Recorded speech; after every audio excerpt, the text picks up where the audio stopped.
Hello friends, welcome back to my channel Vinita Singh. तो friends, कैसे हैं आप सब? आई होप आप सब बहुत अच्छे होंगे और हम भी अच्छे हैं। और विंटर का जो सीज़न है बहुत बहुत ही भयानक है। यहाँ पे ठंड बहुत ज़्यादा है क्योंकि यहाँ पे गर्मी भी बहुत ज़्यादा होती है और ठंड के मौसम में ठंड भी बहुत ज़्यादा झेलना पड़ता है। तो अभी तो सभी लोग छत पे बैठे हैं धूप में, हम भी छत पे ही थे क्योंकि विंटर की जो धूप होती है वो बहुत प्यारी लगती है। धूप में से आने का तो मन ही नहीं करता। तो अभी सभी लोग छत पे ही बैठे हुए हैं और हम आ गए नीचे।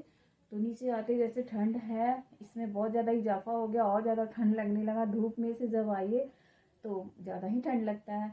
और मैंने स्वेटर भी नहीं डाला हुआ था। जैसे स्नान करने के बाद मैं बाबू को लेके छत पे चली गई थी तो स्वेटर भी नहीं डाला था। तो अब मैं स्वेटर डाल लेती हूँ और मैं जा रही हूँ चाय बनाने क्योंकि विंटर में चाय पीने से जो ठंड होती है उसमें थोड़ी सी गिरावट आती है। तो मैं जा रही हूँ चाय बनाने और आप सभी भी आ जाइए चाय पीने के लिए। आई होप चाय ठंड में सबको अच्छी लगती है क्योंकि गर्मी के मौसम में मैं खुद चाय नहीं पीती, विंटर में मैं चाय पीती हूँ। तो मुझे ऐसा लगता है कि आप सभी भी विंटर में चाय पसंद करते होंगे। तो आ जाइए, मैं चाय बनाने जा रही हूँ और अभी मैं स्वेटर डाल लेती हूँ, बहुत ज़्यादा ठंड लग रहा है। और फिर मैं जा रही हूँ चाय बनाने।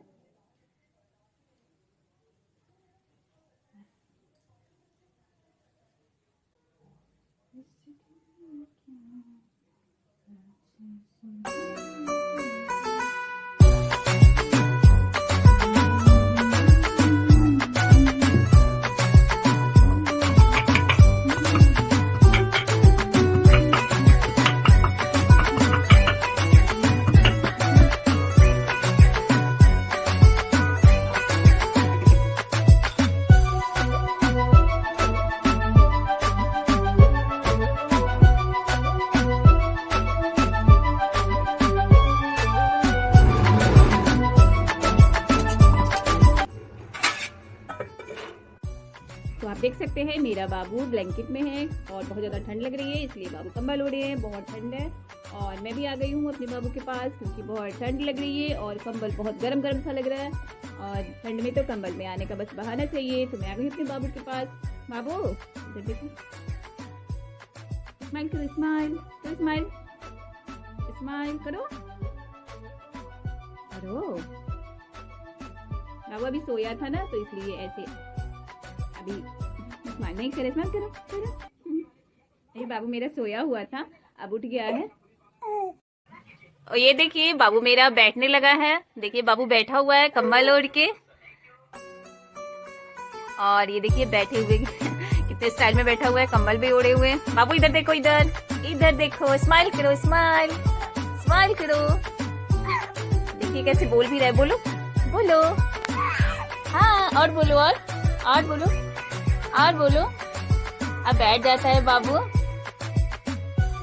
देखिए बैठा हुआ है बाबू। बोलो बोलो बोलो बोलो। तो बाबू अभी खेल रहा है तो इसलिए मैं किचन में आ गई हूँ और फटाफट सब्जी बना लेती हूँ क्योंकि अभी खेल रहा है। और जब रोने लगता है तो मुझे उसके पास जाना पड़ता है, तो इसलिए जल्दी जल्दी में काम सारे निपटा ले रही हूँ। और आजकल काम का भी प्रेशर बहुत ज़्यादा है, ऊपर से एग्ज़ाम भी है, एग्ज़ाम का भी प्रेशर बना हुआ है और बाबू को भी संभालना है। और ऊपर से इनकी फरमाइश भी वही है, कोई सब्ज़ी तो कोई भुजिया। तो सब्ज़ी तो मैंने बना ली हूँ और आयुष की फरमाइश है कि भुजिया बनानी है, तो फिर आयुष के लिए भुजिया ही बनाना है तो मैं फ्राई करके रख लिया है।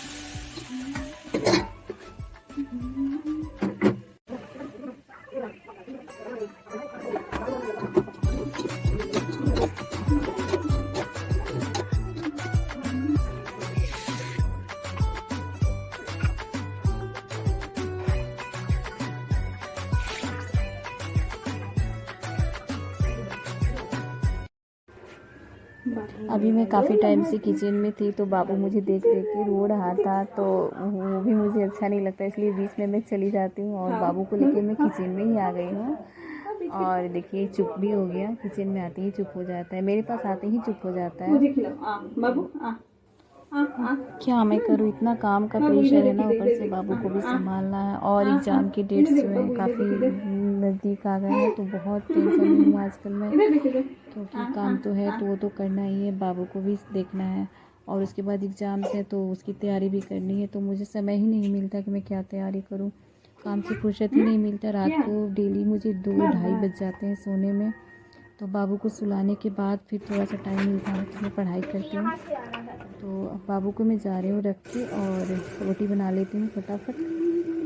सारे ही काम इम्पॉर्टेंट है, किसी को तो हम इग्नोर नहीं कर सकते, सबको करने पड़ेंगे।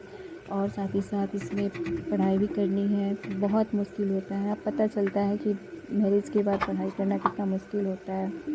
सारे काम निपटाने के बाद रात में काफ़ी लेट हो जाता है पढ़ने। जब पढ़ाई करने बैठती हूँ तो पढ़ाई में मन भी नहीं लगता, नींद आने लगती है। लेकिन कर भी क्या सकते हैं, जब टाइम मिलेगा तभी तो पढ़ाई करनी है। सो बहुत टेंशन है आजकल, रात को सो भी नहीं पाती हूँ। क्या बताऊँ मैं आजकल बहुत ही टेंशन में रहती हूँ मैं। अब खाना पीना हो गया तो अब मैं आई हूँ बाबू को सुलाने के लिए, क्योंकि बाबू सो जाएगा तभी तो थोड़ी देर मैं पढ़ पाऊँगी। तो बाबू को सुलाने के लिए मैं आ गई हूँ।